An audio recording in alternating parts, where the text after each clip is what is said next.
Hello mga ate and kuya. For today's video, ay pe-flex ko lang sa inyo itong bagong dating sa aking ilaw. So, ito nga pala ay solar. Sakto, mainit ngayon yung ating panahon. Mabilis lang makapag-charge ng mga solar. Ganda nga ng packaging niya, oh. Ang lalaki ng bubble wrap. Kaya makakasiguro tayo na safe yung product na dadating sa akin. So, ito nga pala ay na-order ko. O, yan. Ganito siya, guys. Ito yung tinatawag nilang UFO na solar light. So, ganyan siya, mga ate and kuya. Nakabubble wrap pa rin siya. Ayan. O, diba? Gaganyan siya. At ang kagandahan dito ay rechargeable din siya. Kasi may lock siya dito eh. Oo. Ayan. Ayan. At, ito yung power niya. Tapos, ito yung charger niya. Magkasama yung charger. Kung halimbawa tag-ulan at hindi nagkakarga o malabo yung inyong solar light, ayan, ito yung solar, ay i-charge nyo siya. So, ayan, ito yung charger niya, mga ate and kuya.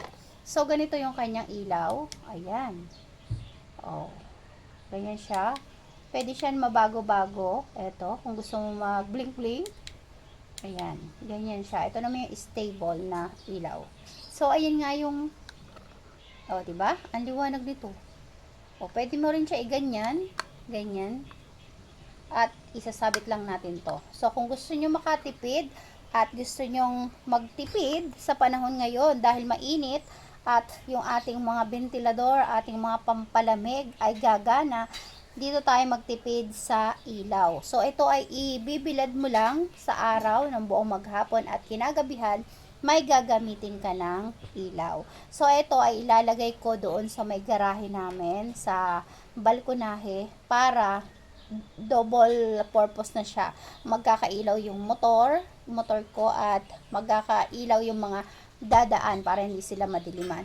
Tapos, yung isa naman, gagamitin ko doon sa taas para hindi nagagamit sila ng ilaw. O, diba? Tapos, meron din akong na-order na isa naman para sa CR. So, ipapakita ko naman yan sa inyo soon. Kaya kung gusto nyo rin to at naghahanap kayo ng mga ilaw na swak sa inyong bulsa ang presyo, ilalagay ko yung link sa comment section kung saan ko to nabili. Kasi mura lang to at alam kong kaya nyo rin to. So, yun lang for today's video. Sana inyo nagustuhan. Check out na kayo mga ate and kuya para tayo ay makatipid. At dapat tayo magtipid.